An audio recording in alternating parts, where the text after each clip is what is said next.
Hi, I'm Ella. Exes, actually. The last one, that's a tricky question. Does it count if I haven't broken up with the person? Okay. All right. So my last one, it was like three years ago, I think, or 2 years ago. 2 years and a couple of months ago. I'm sorry I'm smiling because I never thought the day would come where I would talk about this and I would smile. You know, it was messy, very, very messy. So I'm sorry if my smiling is giving you a little bit of pushing you off. How was it like? It's like normal relationships. The beginning was fun, the honeymoon phase where everything is perfect, you don't see nothing wrong with the person.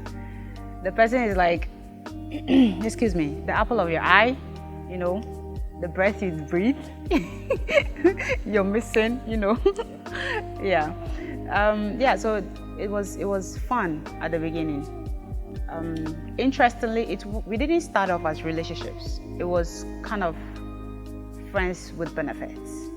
It was later on in the relationship that he wanted it to be something. So I was like, okay. But I wasn't up for it though, because at that time I was also out of a relationship. So I was dealing with a little heartbreak. So I was trying to solve that first. Excuse me.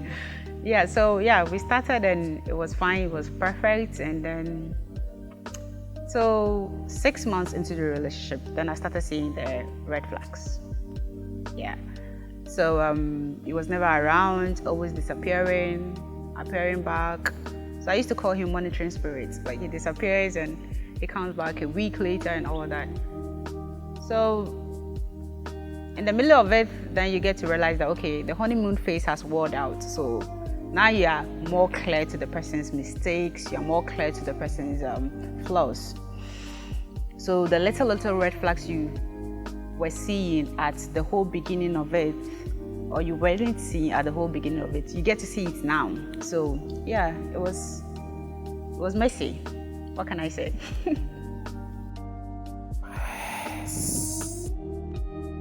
The excuses of I'm busy when he doesn't call you, you call him and he tells you I'm busy all the time. And honestly speaking, it worked for a few months because you look at the person's job and what he does for a living, and then when he doesn't call you, you justify it, and then you feel like, okay, yes, that explains the fact that he's busy. But it's now that I have that intuition or that common sense that, okay, no, nobody's ever busy throughout. But back then I understood it that he was actually busy, so let me just stick to that. So those were the petty red flags back then that I ignored. He always tried to be nice, that he's always nice when he's about to see you or when it is time for him to see you. So his routine works from Monday to Friday because he was an office worker. So he works from Monday to Friday, and then Saturdays and Sundays, he's a church guy. So definitely Sundays are out of the question. He goes to church. Actually, he was a church elder. And I'm not into church guys, okay? I'm very, very opposite. Like, but Saturdays are the days, like our day, the days we get to meet and whatever. So from Mondays to Fridays, I took it as normal when he doesn't call. He doesn't give a call.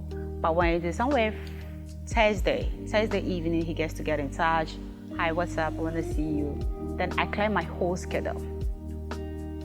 Everything. And I put everything on hold and I go see him on a Saturday. And then I leave back home on Saturday evening. And he disappears. Sundays, you don't hear from him. Mondays, you don't hear from him. Tuesdays, then till Thursday in the morning, he calls you, I'm calling to check up.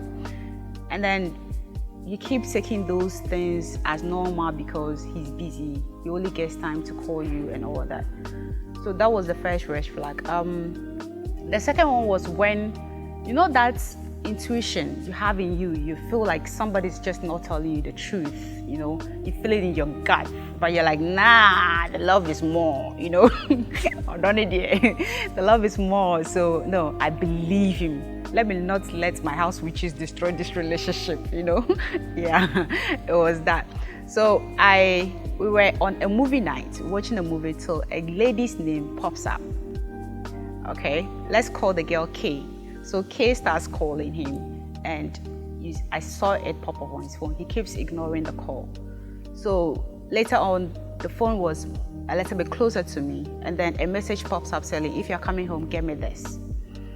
Then at that instance, I felt something wasn't right. I was like, who is that lady saying, like, you know, when you're coming home, get me this? And he gives me the excuse, that is my sister. You know, deep inside, run, like it's not true. But no, you know, I'm the stubborn type. I'm the type who wants to stick around. Let me see where this is going, you know. Let me see where it's going before I back out. Until I put my hand on the fire, then I feel the pain. I will never stop. I will still be going there. So I still, you know, believed it. So that was the second red flag, yeah. So the third one was when, this is a bit complicated, it's a bit touchy, so pardon me if I might be shedding a bit of tears. So the third one was what happened when I traveled. So I traveled, and a certain lady called me on my phone, introducing herself as K. I'm like, okay. I didn't jump into conclusions, so I held back and I waited for her to finish her introduction. And she's like, she's S girlfriend. So my ex, we call him S because his name was starting with S. So he's like, I'm S's girlfriend. So are you the girl he's been cheating on me with? Now, mind you, this is almost like 1 year into the relationship. And all this while, when we met, as I said, it was friends with benefit. So we get to know ourselves, then you feel like, okay, he doesn't have a relationship. And I wasn't in a relationship. I was certainly not in a relationship. But he gave me the impression he wasn't in a relationship. That is why he wanted it serious. So when a lady comes and tells you, are you the girl he's cheating on with? Then I feel offended. Like, if there's any girl, I think, like, I'm the main chick. You're the side chick. What are you talking about, you know? And so I hold back my horses and I wait for her to finish talking. And then she's like, she's S's girlfriend. So I asked her how long it has been for their relationship. And he was in a relationship with this girl 2 years prior to meeting me. So I was like, oh, okay, now I get the question. Yeah, I'm the side chick. So, you know, it comes like a blow. So, like, oh, so I'm the side chick. Okay, so I didn't take it personally because before I traveled, we had a little misunderstanding. So I was taking a bit of a break from him. So I wasn't actually paying attention to everything. So when that happened and I called him, I called S that night to ask him who K was. And he tells me it's a girl that has been crushing on him and he's been trying to, you know, pull but the girl keeps coming and all that. Then I'm like, nah. This is the same K that popped up on your phone when you were watching the movie. You said it was your sister. Now you're telling me K is a girl that has been crashing on, and I'm confused. Are they having the same name or? And it's like, oh no, it's not that. The truth is, he's been seeing her that, you know, they've broken up, but the girl has been coming back and forth with him and all that. I'm like, okay. So what happened? I believed it. Yeah, I know, I'm that stupid. So I believed it, and I decided to, like, you know what, let me protect my man, you know, like, she calls me the next day and she's like, hey, what's up? I was like, hey, hold it. I'm not friends with you. I know the story. My man is faithful. I'm the only one for him. You see, front and back, nobody there, only me. So just pack where you are. So I do that, and the girl stops getting in touch with me for a while. Then later on, we get back together. Me and S gets back together. We're now back on the roller coaster, seesaw. So like, so we were back on it until I came back to Accra, where he is, and then we went out on a date. Now, this date was planned romantically by him, according to him. So I went to do my hair that day, and he offered to be the romantic Romeo, let me come chauffeur you for the day, let me drive you wherever you want to go. So I hopped in. I mean, come on, a girl gotta live like a girl, right? So I sat in the car, crossed my legs, chairman and boyfriend, they go out, they go drop me freaking do my hair. So we get there, and now where we are going, I don't see saloon no day. I'm sorry, but there was no saloon. So there was no saloon there. I'm seeing hotel, guest house. I'm like, is the saloon behind the guest house or the owner of the hotel is a hairdresser? It's like, oh no, this is my area. So I know this. I was like, okay, I sit calm. Then we get to one white building. Enter. No, it's low-key hotel. I don't know because there was no signboard. So we entered and I was like, oh, this is where I'm coming to do my hair. I was like, no, I'm just coming to spend some time with you. Then you go do your hair. I'm like, boss, chairman, we don't do that. This was not the agreement from the house. So what do you mean by we're coming to spend some time? I was like, no, like you've traveled, you've come back, we should spend some time. And I'm like, okay, whatever. So it was a Sunday. So now this is the thing about me with Sundays. I don't have sex on Sundays. I don't make out on Sundays. I don't do stuff on Sundays. Why? One reason. I'm not a devoted Christian, but I try my best. So on Sundays are Sabbath days to me. So I remember the Sabbath day and I keep it holy. That is just as simple as that. So I'm doing a lot of crimes already since. If I say crimes, I mean sins. I'm already committing, fornication. I've been stealing. I've stolen when I was a kid. So I've stolen before. So I've stolen. That has taken out of the 10 commandments. So far, I can't bear trepe. Don't commit murder, adultery, and then the Sabbath day. So I'm trying my possible best not to cross all the 10 so that mommy could do heaven. Then God will be like, no, your own there. Your case is worse. So back to the story. So I don't do that on Sundays. So I tell him the little time he wants to spend, this can't happen because I have to go. And he knows I don't do them on Sundays. So we have to go back to So he gets pissed and he starts giving you attitude. Now you get to see the violence part of him because all this while I haven't gotten to see. They always say you never know how angry a person can get until he never gets what he wants. Until that day, I never knew that statement was true. I got to see a whole different side of him. He was violent, he was abusive, he was emotionally, physically, psychologically, all of them. But that was the third flag you should tell yourself, okay, no, I need to run. Because I've never dated an abusive person. I feel like, okay, I'm smart, I'm educated, I shouldn't bring myself to that level to date somebody like that. No offense to people that do that, but sometimes you never see them until you are way too deep into the relationships. So I see where this is going, and I was like, no, I have to go. So he pretends to calm down. Then he goes drop me off at an actual saloon. Then he's like, you know what? I live around here. Let me go take a shower, come back quick, pick you up, go drop you at home. I'm like, okay. So I felt like, okay, problem solved. So this is what S did.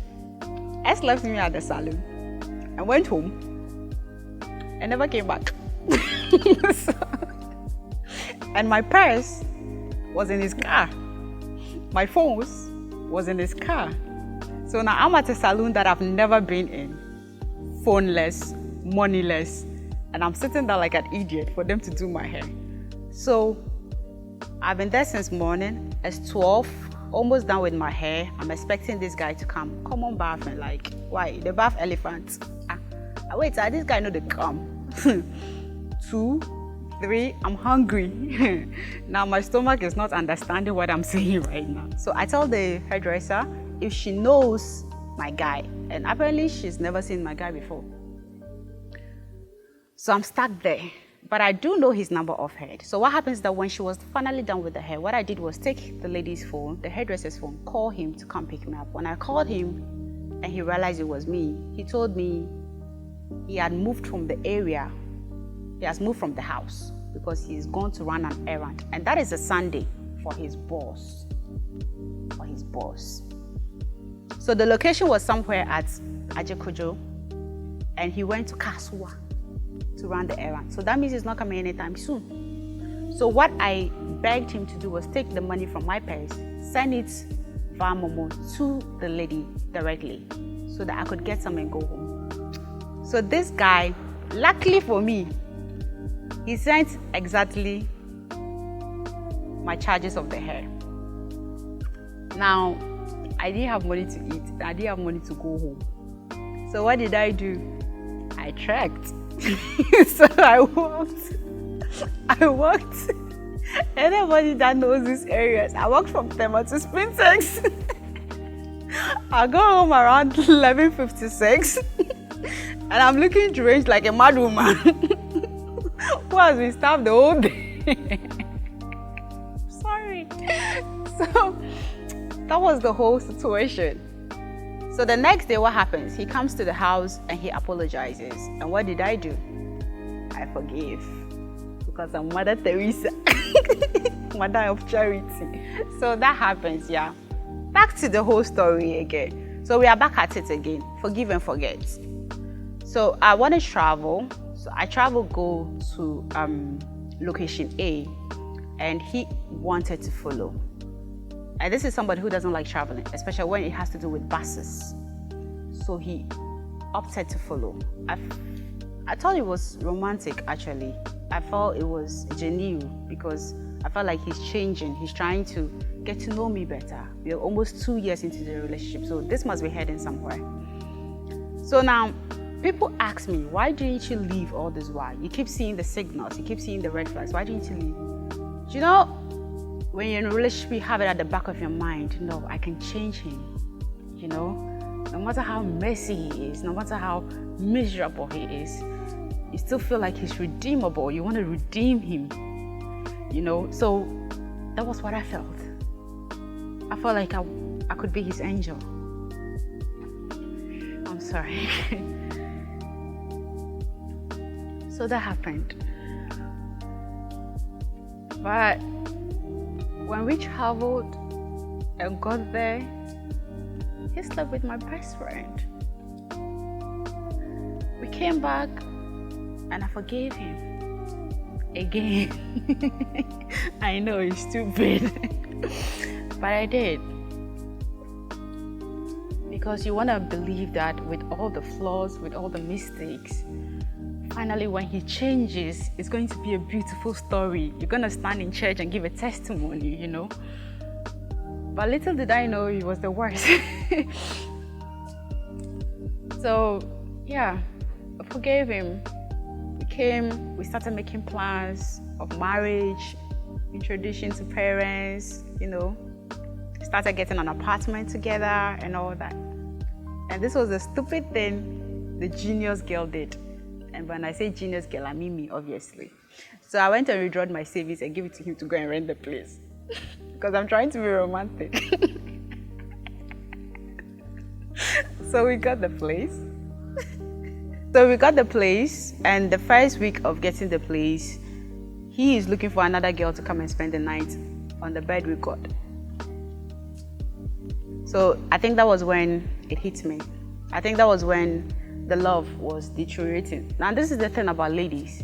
When you keep doing the same mistakes over and over again. They keep talking about, oh, I'm trying to change. But anytime we argue, you bring the same thing. It's not the fact that they want to bring the same thing. There is something wrong that they spoke to you about.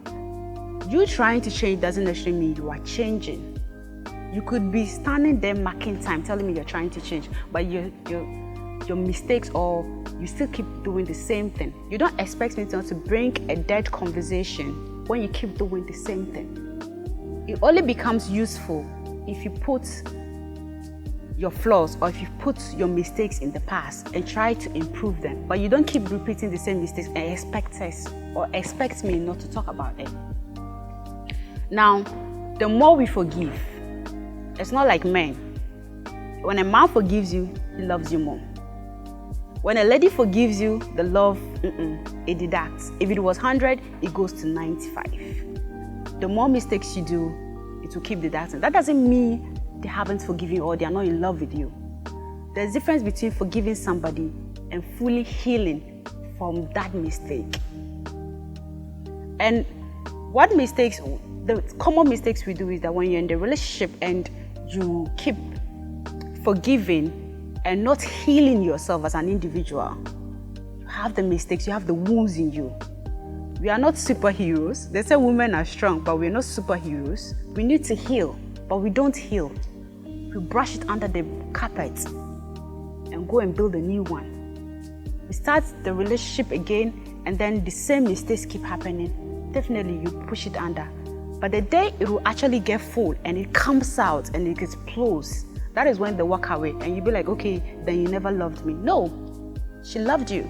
I loved him. But it got to the point where I couldn't take it anymore. It was my benefit, my health at stake.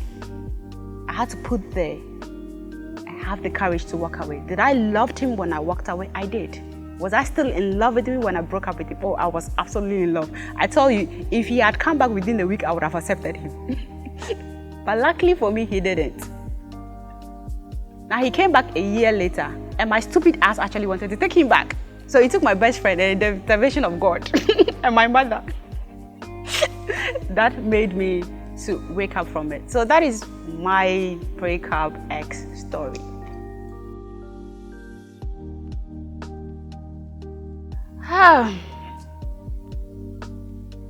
Okay, I'm not gonna lie, okay? I'm not gonna tell you, okay, I wish you all the best. No, I don't wish you the best. I wish you burn in hell.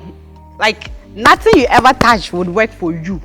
I'm telling you, like, seriously. I'm not the kind of ladies that will be like, okay, yes, there are some instances or relationships you break up and you still wish them the best. This one, lie. Everything he touched will fail miserably. Everything. To his generations to come. For what I've passed through. So that is my message. So, if you see this someday or you hear this someday, stick it up your ass. Thank you.